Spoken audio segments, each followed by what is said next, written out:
Welcome to Battle Cry, where the blood, grit, and sacrifice of American warriors echo through the fiercest battles in American military history. From the first musket fired at Lexington to the firefights of Fallujah, we relive the turning points that shaped our freedom and incite patriotism.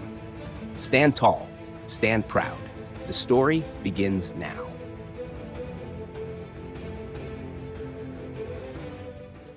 Okay, picture this. It's chilly, it's before dawn, the air is just thick with smoke, that smell of burning, and you hear the cries of men. It's this chaotic, brutal fight. Not your typical battlefield scene, really. More like a nightmare unfolding. Exactly. And this one single, desperate conflict. Well, it wasn't just a battle. It turns out it was kind of a Stark. You know? It ignited a bigger war. It crushed this huge dream. And maybe strangest of all, it helped make a president. That's right. So for this deep dive, we're heading back to November 7th, 1811, the Battle of Tippecanoe. And our mission really is to dig into the history. We're looking at accounts, documentaries, scholarly takes, trying to unpack all the complex things that were colliding right there. Yeah, we want to get past the simple version you sometimes hear. We're going to explore the ambitions, the really deep spiritual beliefs, the desperate struggles for survival, all coming together at this place called Prophetstown. And you'll hear both sides, or try to understand them. The American settlers pushing west, and the indigenous nations fighting tooth and nail for their ancestral homes, their whole way of life. So by the end of this, you should uncover some maybe surprising things. How this short, messy fight became such a huge turning point. You'll see the immediate fallout, but also how it echoes through American history. I mean, right up to a presidential campaign slogan, believe it or not. It makes you think about how history gets told, doesn't it? How it gets spun. Definitely. So let's get started. Okay, let's set the scene. To really get Tippecanoe, you have to understand the land itself. The Ohio Valley, super fertile. What did it represent? Well, for the Native Americans, this was everything. It wasn't just land. It was their ancestral homeland. Generations buried there, futures tied to it, deeply part of their identity, their traditions. But for the American settlers pouring in, they saw it completely differently. It was opportunity, like this vast open territory just waiting for them. New lives, new fortunes, if they pushed west. And spearheading that American push, you had William Henry Harrison, governor of the Indiana Territory. Pretty ambitious guy. Very ambitious. His main goal was securing that land for American settlement, ASAP. And he wasn't messing around. That 1809 Treaty of Fort Wayne, that really cranked things up, didn't it? Oh, absolutely. Hugely controversial. It grabbed, 3 million acres for the U.S. government? Just like that. But it wasn't just Harrison acting alone, was it? There was a bigger strategy. No, you're right. This came from higher up. You had President Thomas Jefferson, actually. Yeah, this is fascinating. Jefferson, known for democratic ideals, but he had this plan. He called it peaceable conquest. Chilling phrase, isn't it? It really is. Yeah. The idea was basically to use trade as a weapon, get the tribes hooked on American goods, drive them into debt, and then basically use that debt to force them to give up land. Jefferson literally wrote about leveraging debt for a cession of lands. It's quite calculating when you see it laid out like that. Not just buying land, but a system designed for dispossession through debt. A surprising part of his legacy, for sure.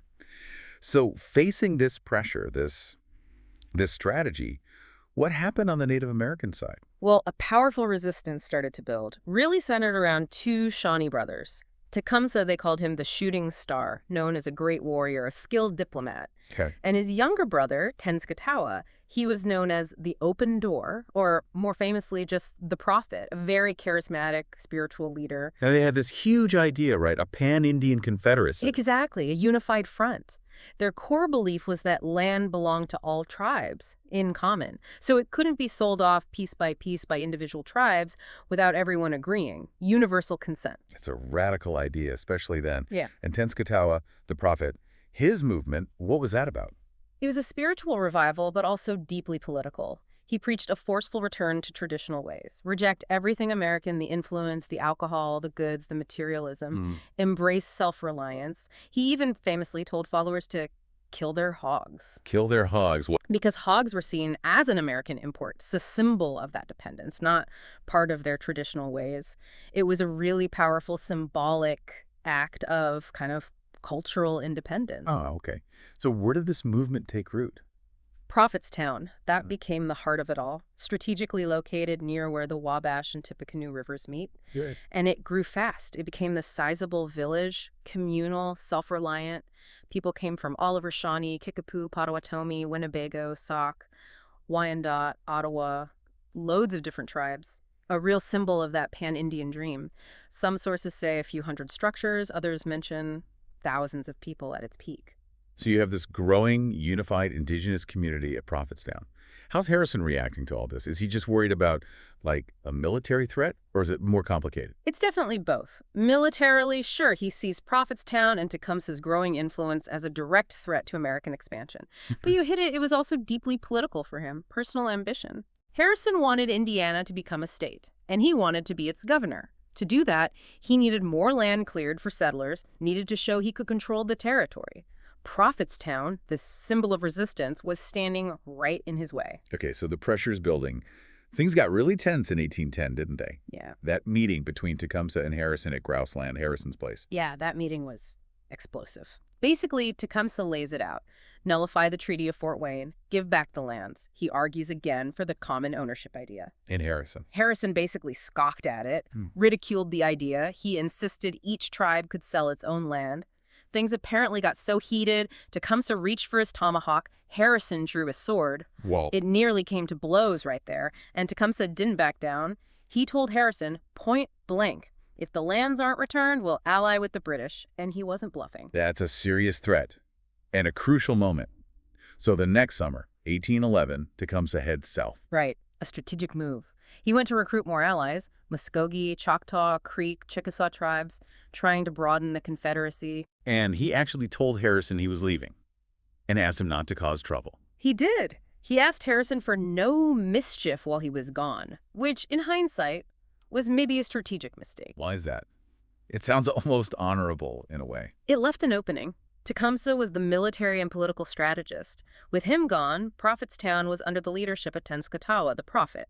More spiritual, less tactically minded, perhaps, less restrained. I see. And Harrison, he jumped on that. He seized the moment, absolutely. He basically cooked up a story, claiming there was an imminent threat from Prophetstown to convince Washington he had to attack. So he manufactured a reason. Seems that way. He quickly pulled together an army, about 1,000 guys, Kentucky and Indiana volunteers, some regular army soldiers, and started marching towards Prophetstown.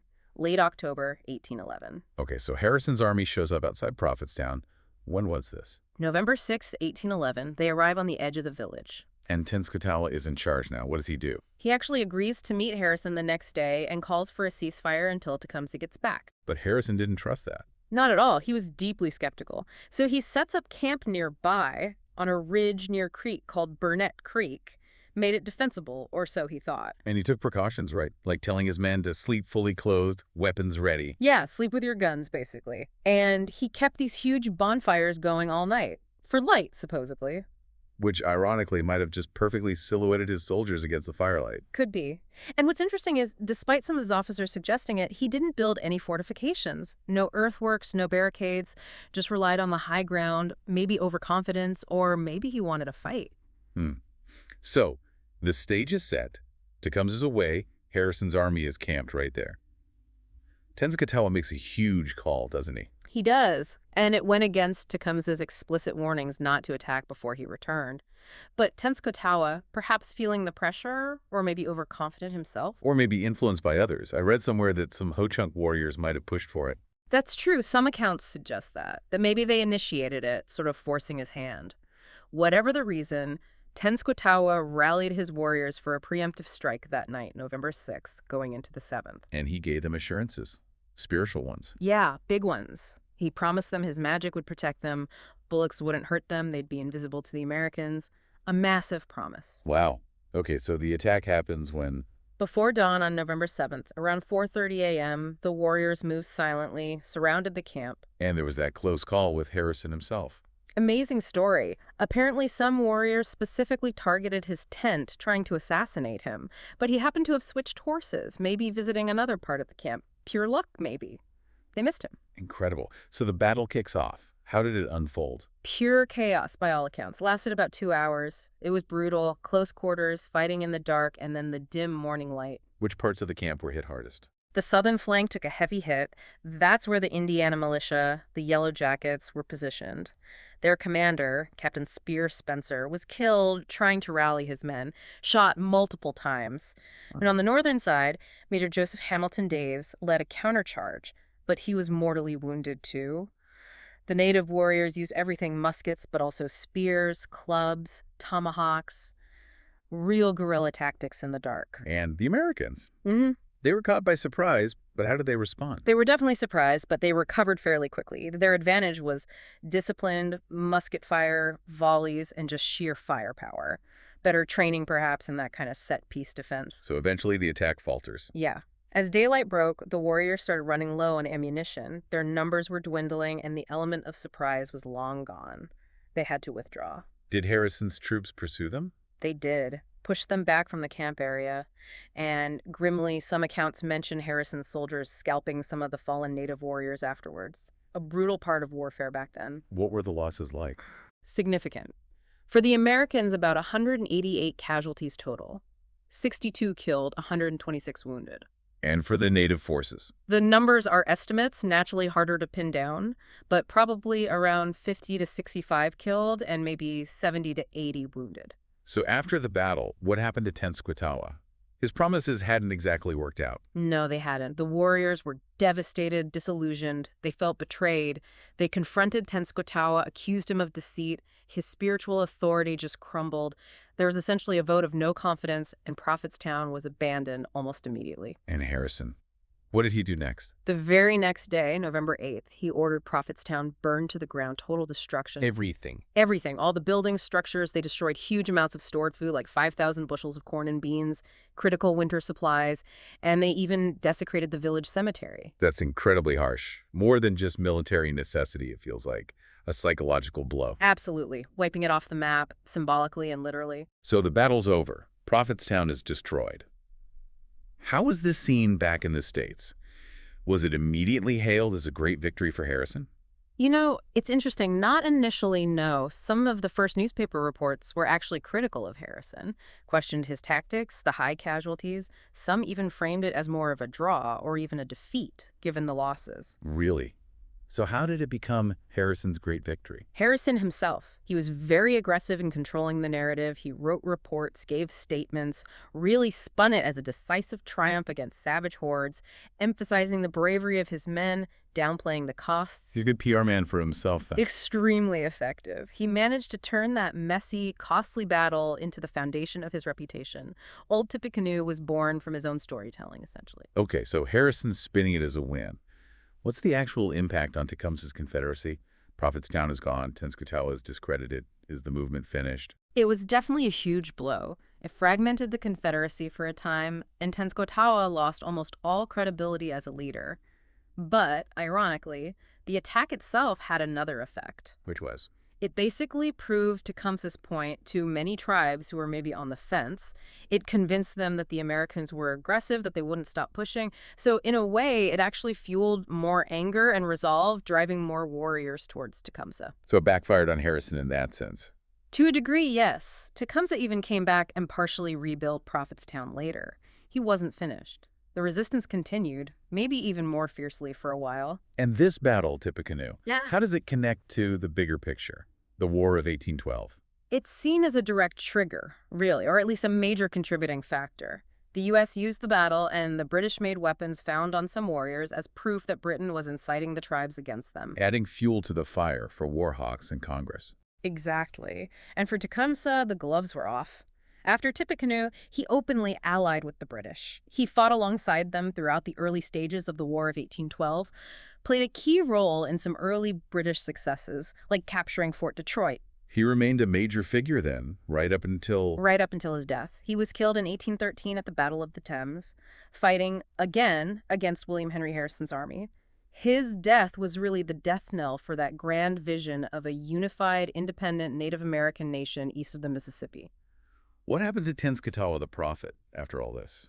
His life took a different path. After the War of 1812, he was essentially exiled to Canada for a while. He did eventually return to the U.S., and sadly, later in life, he was involved in the process of the forced removal of the Shawnee people west of the Mississippi. He ended up dying in Kansas. Quite a fall from grace. Does his legacy endure at all? It does, actually, but in a specific way.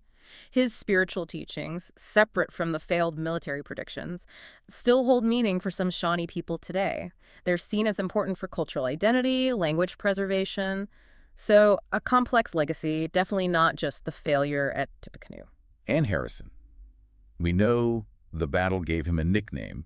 How did that play out long term? Massively. Old Tippecanoe became his calling card. It was the absolute centerpiece of his 1840 presidential campaign. Tippecanoe and Tyler, too. That's the one. Incredibly catchy, incredibly effective slogan. It basically rode the mythology of that battle right into the White House. Even though his presidency itself was remarkably short. The shortest ever, yeah. Died just 31 days after taking office.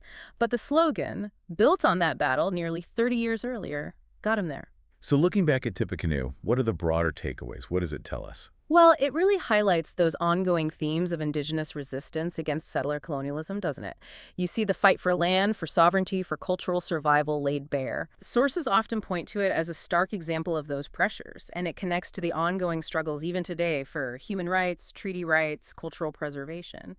It's a reminder that these weren't just historical events. They have lasting consequences, and many argued the land was fundamentally stolen. So wrapping this up, Tippecanoe, it wasn't just one battle on one cold morning. It feels much bigger. Absolutely. It's like a snapshot, a microcosm of this huge clash of cultures, ambitions, spiritual beliefs, the fight for survival. It really was, as you said earlier, like a match struck in dry grass. Yeah. It sparked the War of 1812. It effectively ended Tecumseh's dream, but it launched Harrison's political career straight to the top. Such different outcomes tangled together. Which leaves us with a pretty interesting question, I think. Yeah. When you look at Tippecanoe with all its complex stories, its spin, its deeply conflating outcomes, what does it actually mean to win something like that? Especially when the core issues, the tensions, the struggles clearly didn't just disappear. They lasted for generations. That's a powerful thought to end on. It really makes you reconsider how we label events in history. As you listen and reflect, maybe keep that in mind, how often simple labels hide incredibly complicated realities. Always worth questioning the spin. You have been listening to Battle Cry. Join us again next time.